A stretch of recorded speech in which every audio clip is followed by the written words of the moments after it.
तर मी चूल पेटवीत आहे. चला चुलीमध्ये तर जाळ आहे. फक्त आता काड्या घालते, मस्तपैकी चूल पेटवते, मग आपल्याला स्वयंपाक करायला.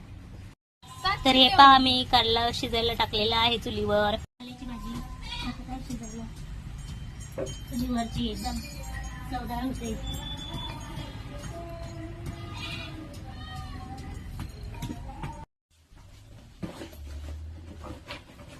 मम्मी खूप शेतातून भाषांची, तर म्हटलं चला भाजी बनवून घ्यावी. तांदूळची भाजी कोणाला आवडते, मला तर खूपच आवडते. तुम्हाला आवडत असेल तर कमेंट.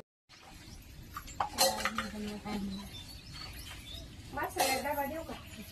तांदूळची भाजी मसाला डबा नको. त्यात काय नको टाकू, जिरे मसाला नाही लागत.